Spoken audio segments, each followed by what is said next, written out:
So my name is Kevin Rojek. That's R-O-J-E-K. I'm the special agent in charge of the FBI Pittsburgh field office. The first thing I want to say is that the FBI stands with the people of Butler County in Western Pennsylvania, and our hearts go out to the victims of this heinous act which occurred today. This is our community, and I wanted to let the public know that the FBI has deployed a number of our resources, including investigative agents, our evidence response team, bomb technicians, and we have additional resources coming from other field offices, as well as from FBI headquarters, including our evidence response from Quantico, Virginia. We have intelligence analysts as well, working from our field office in Pittsburgh, working feverishly to attempt to identify the individual who did this and any motives behind why this was done. Right now, we need the public's help. Anyone who was on scene, who saw anything, who identified any information, please report that to the FBI using either the phone number 1-800-CALL-FBI or online at fbi.gov/Butler.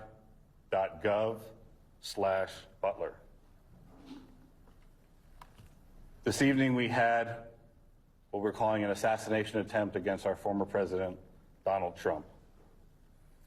It's still an active crime scene. As I mentioned, we have a number of agents on scene. We also are working closely with other federal agencies, our state partners, and our local police partners as well. Again, at this time, we are not prepared to identify who the shooter is. We are close to that identification, and as soon as we are 100% confident in who that individual is, we will share it with the press. With that being said, also, we do not currently have an identified motive, although our investigators are working tirelessly to attempt to identify what that motive was. At this time, I'm going to turn over the podium to Colonel Chris Paris from the Pennsylvania State Police. Thank you very much. My name is Colonel Chris Paris, P-A-R-I-S, Commissioner of Pennsylvania State Police. I would just like to say that the State Police have been in regular contact with the Governor's office, and the full support and assets of the entire agency are behind the FBI and our other federal and municipal partners to assist with this investigation. The thoughts and prayers of the Pennsylvania State Police are likewise with the victims of this terrible act. We are prepared to support this investigation in any way, shape, or form, and we stand ready to participate in a full, fair, and competent and thorough investigation. To give you an operational rundown, Deputy Commissioner of Operations, Lieutenant Colonel George Bivens, is behind me, and he will discuss the operational portion that's being conducted by the Pennsylvania State Police. Lieutenant Colonel Bivens.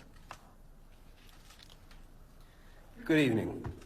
So let me describe for you a little bit about the scene that we have over there. As you know, there was a grandstand, a very large area, a lot of people there when this all unfolded. The former president had come out and begun to speak shortly after 6 o'clock this evening. And within about 10 to 15 minutes, a number of sounds were heard, and it became apparent that shots were being fired in that direction. It was a chaotic scene. Law enforcement, I believe, acted heroically, quickly identifying and neutralizing the threat, as well as responding to assist the various victims. PSP had a significant presence on the scene along with all of our federal partners at the time of the shooting. We have since enhanced that presence significantly, bringing in resources from all over the Commonwealth to ensure that we have a speedy, thorough investigation. We are working very closely with the FBI as we work through this. As you can imagine, because of the variety of crimes that have been committed, some are under federal jurisdiction, some are under state jurisdiction. And so, we're working through all of that, not an issue at all. We work seamlessly. but the FBI has maintained the lead on the attempted assassination. PSP will take the lead on the homicide and the shootings of the other individuals in the grandstand area. And so there are a lot of witnesses to be interviewed, a lot of things to be processed. There were some complicators that hopefully the next time we speak we can describe for you, but some complicators that slowed down some of the processing and the positive identification of the shooter. But know that at this time we have no reason to believe that there is any other existing threat out there. We are doing everything we can to make sure that this is thoroughly investigated, and that if there is any information developed that anyone else was involved, that between PSP and the FBI, that will very quickly be followed up on. So I think at this time we would open it up to questions from all of you.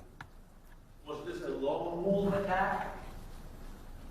Again, I think it's too early to say that. We have one shooter tentatively identified, but we're not stopping there. We're following up on a lot of information. It will be some time until we can conclusively say or answer that question, I think. How long do you think that gun was hiding up there? I mean, we saw the snipers up there, as the crowd kind of mulling in and looked at that pretty good viewpoint and check everyone else. How long did that guy been out there? Again, that'll all be part of the investigation, but Can you come up to the mic? that will all be part of the investigation. But I can tell you that preliminarily it appears everything unfolded very quickly. So, again, we'll have more information on that, but it's just too early to start definitively saying this happened at this exact time. But it wasn't like inside the security perimeter, right? That building he was on was outside of the... That's correct. How far outside of it? We'll have that information for you. It was some distance outside of the Colonel, security can you perimeter. comment on reports that there were people who saw someone on the roof and tried to alert authorities? We're following up on those. I will tell you that I am aware of those, and I am aware that law enforcement had responded to a number of reports of suspicious activity. The specific response to this will be all part of the after action, but yes, law enforcement was responding to check on several suspicious occurrences.